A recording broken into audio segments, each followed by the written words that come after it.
Hey guys, welcome to this week's podcast episode for the Financial Freedom Podcast. I'm your host, Dr. Christopher Liu. And as you know, I talk about four different types of freedom: time, financial, location, health, freedom. And in that light, I'm always looking for people on the cutting edge, doing interesting things and making an impact. So today we have Liz Wilcox, and she is best known for her 2,000 plus users membership. She's got a newsletter and email marketing. So today's going to be talking about marketing, digital marketing, and I'm happy to welcome her to the show. So welcome. Hey friends, I'm really excited to be here. Thanks for having me. Yeah, so we're talking backstage, and the audience is you know physicians, high income professionals, executives looking to promote their business, market themselves. And so you talk about this idea of email marketing, which is not a new concept, but you're a strategist. And so tell us more about your story and how you got started. Yeah, absolutely. So I actually started off really oddly. A lot of digital and email marketers, they might start off at an agency or working under a very high income personal brand. And that's where they, perfect their craft and then they go out and, build their own thing. You guys, I started off as an RV travel blogger.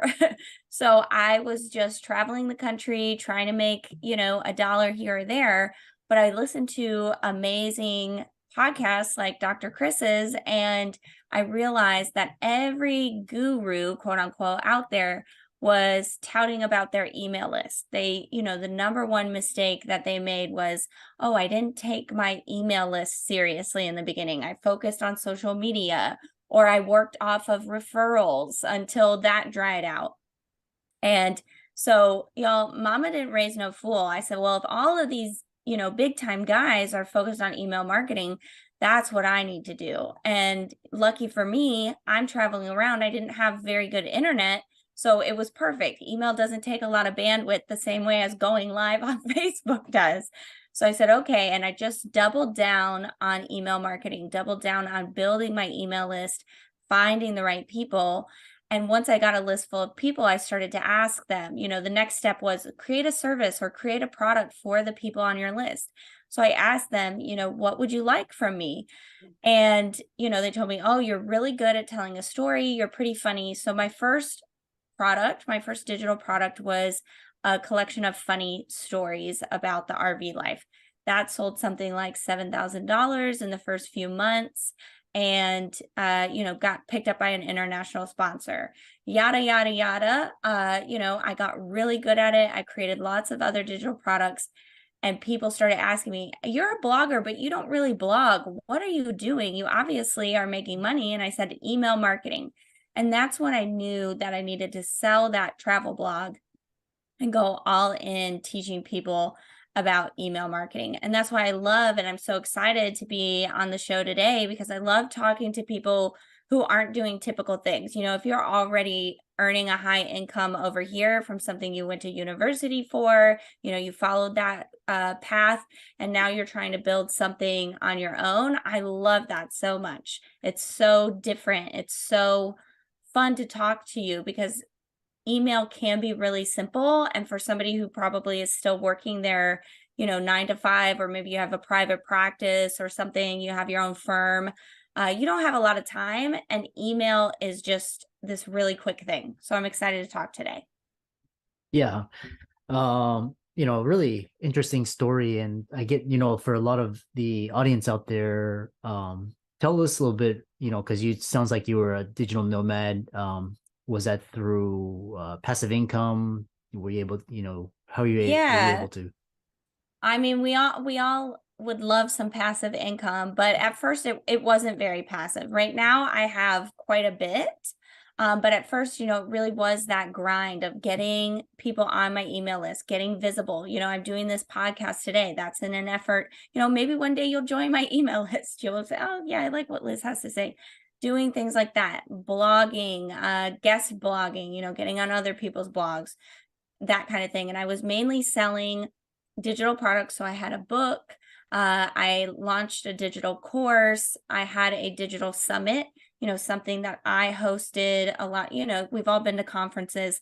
I was doing that, I guess, before it was cool. I didn't even know like the term digital summit wasn't a thing. I hosted it on Facebook Live with some partners and split the profits.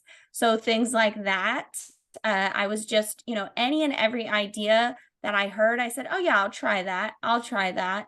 Um, and so that's how I was making income. And nowadays I have a membership. It's, it's $9 a month. I think Chris said 2,000, but right now it's at about 3,500 people. So you can do the math on that. And it takes me about 40 minutes a week to maintain. Mm. Yeah. Yeah, it's really interesting. And because a lot of the audience, they have, they're selling, either consulting, coaching, they have digital products, books, courses, memberships. And it's interesting how email, because it seems to me email is kind of like the modern day Rolodex. It's kind of like, you've got this and you build lists and gives you access. Why? And then you mentioned this idea of email versus social media, and tell us more. Should people just focus solely on email, or should they do both? What are your thoughts? Yeah, well, I'm not your mother, so I'm not going to tell you what to do, but I will paint a picture for you. Raise your hand if you remember you were alive in 2022 and you remember a billionaire purchased a social media platform and suddenly it was on fire. Suddenly, employees started leaving in droves. They started charging for the blue check mark. People started leaving. Now, if you were building your entire audience, especially consultants, right? We all know which one I'm talking about, the blue bird, right? And if you're a consultant, especially high earners, I feel like a lot of professionals live on that platform. A lot of journalists talk to each other. A lot of, high earners talk to each other. We share information, we share articles, we talk to each other on that platform. If you built your entire audience on that platform and suddenly some guy comes in and starts, oh, I'm the boss now, I'm in charge, and your audience starts leaving in droves, you're kind of, left with the bag. So that's why I really recommend, should you focus all your energy on email? If you love social media, if it's working for you, LinkedIn, maybe you got a TikTok or something that's working for you, that's wonderful. I want you to keep doing the thing that's working for you, but I want you to recognize that those social media platforms are very centralized. As much as we like to think it's a corporation, we learned last year that one person can make and break the rules. Okay. With email, it's a very decentralized platform. There are billions of users. We've got Yahoo, Outlook, Google. I'm sure there's, a ton more in different countries that I'm not even aware of. We have email service providers, right? Where you host your emails and send them. I use something called ConvertKit. Maybe you've heard of MailChimp, ActiveCampaign, Klaviyo. There are literally hundreds of thousands of these providers. It's a very decentralized platform. So in order for it to change, it would, it would take years and years and years. And so you own that platform the same way maybe your real estate investing, that's important. Maybe that's part of your portfolio because you own it, right? And so that's why I really recommend, spending some energy on email. And, someone like me, I've gone all in. I've seen great results. Yeah.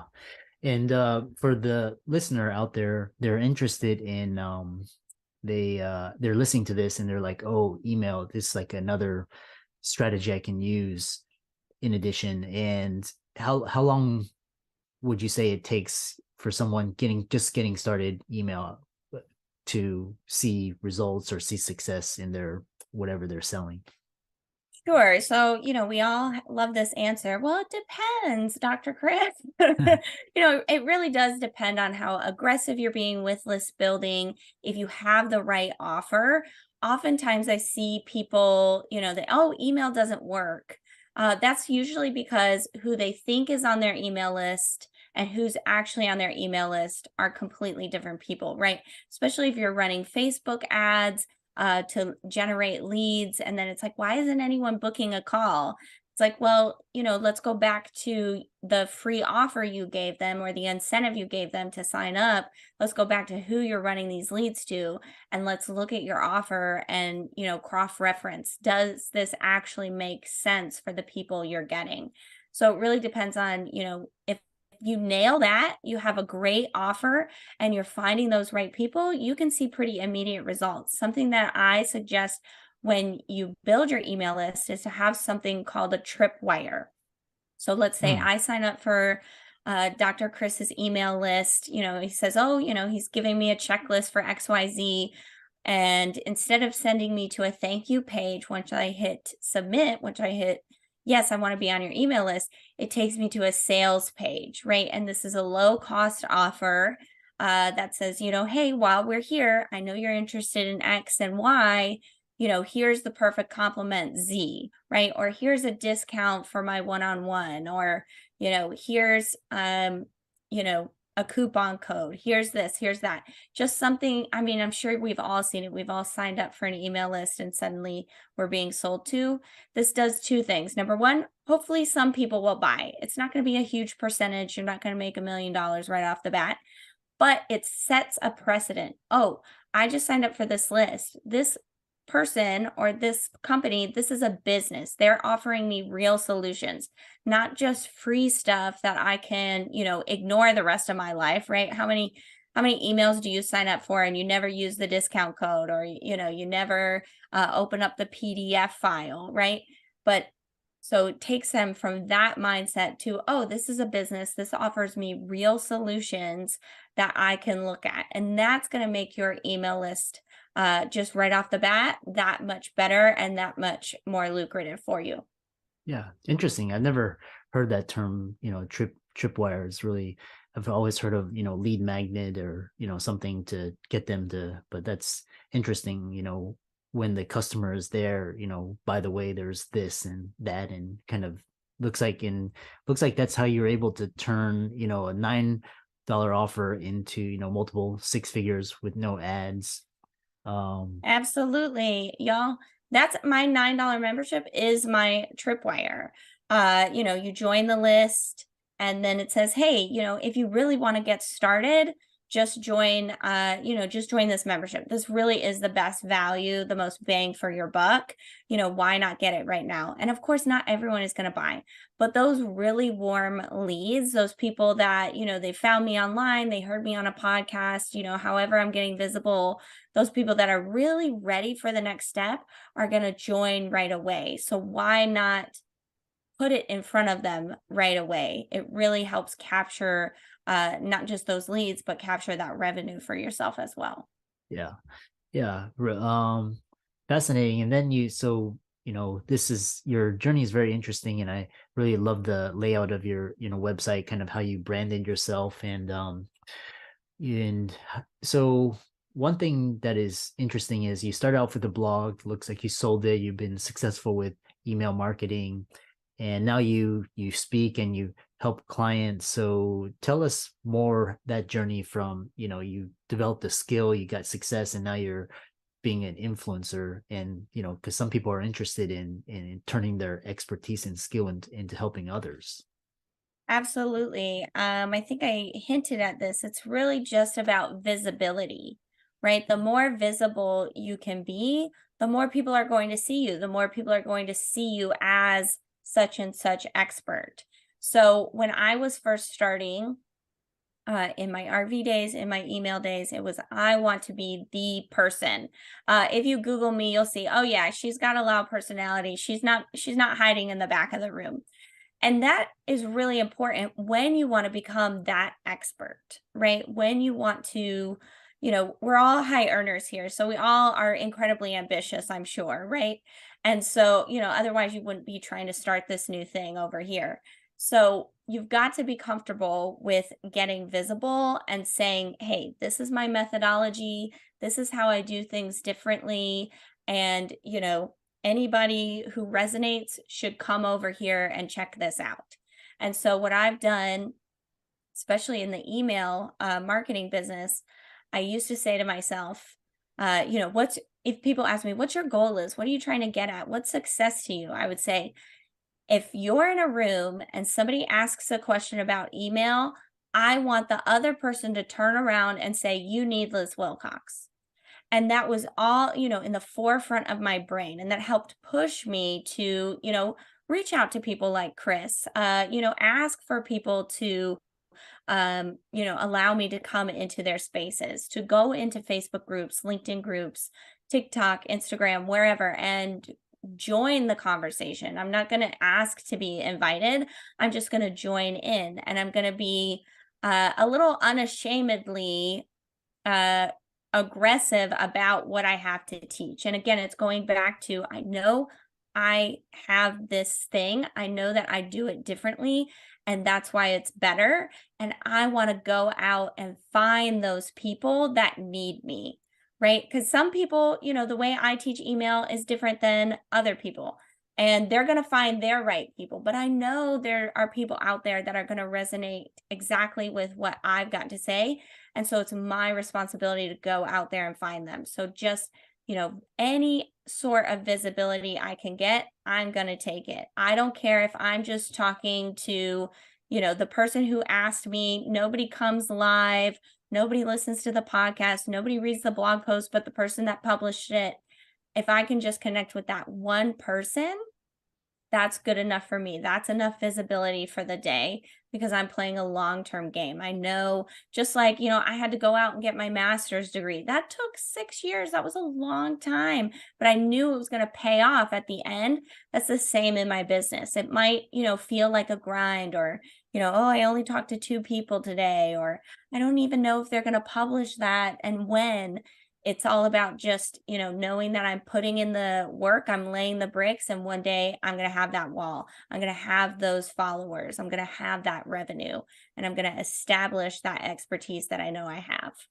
Yeah, interesting. I love this. I love that idea. It's something what you're describing as the compound effect, little things, and then they add up. And it's a great way to end the interview, the chat. So how can people contact you, follow you, reach out to you? I know you're a speaker, and you're looking for clients as well. So how can they work with you? Absolutely. So, of course, I'm an email marketer. I would be remiss if I didn't ask you to join my email list right now. You can go directly to lizwilcox.com. In the top right-hand corner, there's a hot pink button. You cannot miss it. It's going to give you everything you need to get started with email. If you're like, yeah, I've heard of it, maybe I've tried it, but I'm not really doing much with it, I don't understand it, this is for you. So you're going to get a welcome sequence that's already written for you, so that when you get those new leads, they're going to be welcomed, and you're going to take them from follower to friend to customer in that welcome sequence. You're also going to get 3 newsletter examples, so you can see how to get people to click, how to get people to reply, and how to get people to buy directly from your newsletter. And if that's not enough, I know writing from scratch totally sucks. You shouldn't do it. I'm also going to give you 52 subject lines for a year full of prompts, so you can really get going. That's lizwilcox.com, hot pink button. You can't miss it. Awesome. And let's thank Liz for really interesting story and very interesting content. Be sure to check her out on her social media as well as her website. Remember the hot pink button on the right. So, and with that, thanks so much for coming on to the podcast. Thank you so much. I can't wait to see what everybody does with email.